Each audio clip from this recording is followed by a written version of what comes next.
So hello everyone, welcome back to another video. তো শাকিব খানের তাণ্ডব সিনেমার বক্স অফিস কালেকশন কত? দেখো, শাকিব খানের তাণ্ডব সিনেমার বক্স অফিস কালেকশন নিয়ে মূলত আমাদের এক্সপেকটেশন যেটা ছিল, যেরকম ছিল যে প্রথম সপ্তাহে এইরকম ভাবে সিনেমাটা কালেক্ট করবে, তো সেই জিনিসটা কিন্তু হয়েছে। নো ডাউট হয়েছে, এবং এই সিনেমাটা বরবাদেরও box office collection record beat করে দিয়েছে প্রথম সপ্তাহের মধ্যে। কারণ এই সিনেমাটা প্রথম সপ্তাহে যেরকম মাল্টিপ্লেক্স চেন থেকে 5 কোটির কাছাকাছি বক্স অফিস কালেকশন করেছে, এবং পার ডে এই সিনেমাটা 70 থেকে 75 লাখের কাছাকাছি per day box office collection করছে। পাইরেসি হয়ে যাওয়ার পরেও এই সিনেমাটা নিয়ে আলটিমেটলি অডিয়েন্স প্রচন্ড এক্সাইটেড ছিল, এবং সেই কারণবশত কোথাও গিয়ে মাল্টিপল ডে, প্রত্যেকটা দিন, সেটা নন ওয়ার্কিং ওয়ার্কিং যে কোনো দিন হোক, 70-72 লাখের যে কালেকশন রেশিওটা সেটা কিন্তু হচ্ছে। এবং স্টার সিনেপ্লেক্সে অডিয়েন্স ডিমান্ডে কিন্তু শো বাড়ানো হয়েছে, এটাও বলে রাখি তোমাদেরকে। এবং যে কটা মিড নাইট শো ছিল, ইভেন যে কটা আগামী 2-3 দিনের যেরকম শো গুলো আছে, সেগুলোও কিন্তু সমস্ত কিছু অ্যাডভান্স বুকিং ওয়াইজ কিন্তু হাউসফুল জেনারেট করতে পেরেছে সিনেমাটা। এবং সিনেমাটার যেটা ওভারঅল কালেকশন পাইরেসি হয়ে যাওয়ার পরেও প্রায় 25 থেকে 26 কোটির কাছাকাছি।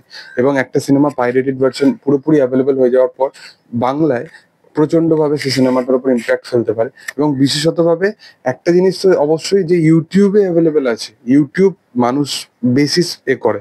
দেখো, যে সমস্ত আহ, যে অনলাইন ওয়েবসাইট গুলো আছে যেখানেতে সিনেমাগুলো এসে যায়, সেখান থেকে স্প্রেড হয়, সেখান থেকে বাজে লেভেলে স্প্রেড হয়, সেটা আমরা জানি।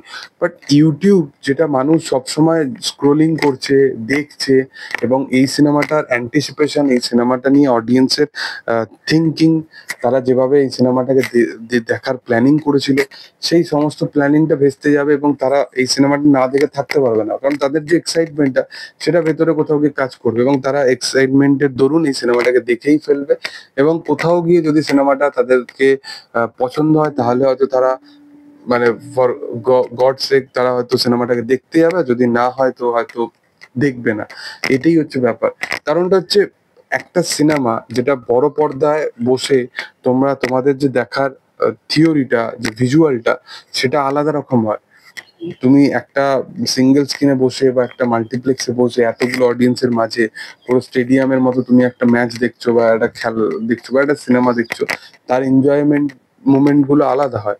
বাট তুমি টিভিতে বা ফোনেতে যখন সেই জিনিসটা ক্যাপচার করছো একা, সেই কনজিউম যে ব্যাপারটা, সেটা কিন্তু প্রপার ফিলিংটা আসে না।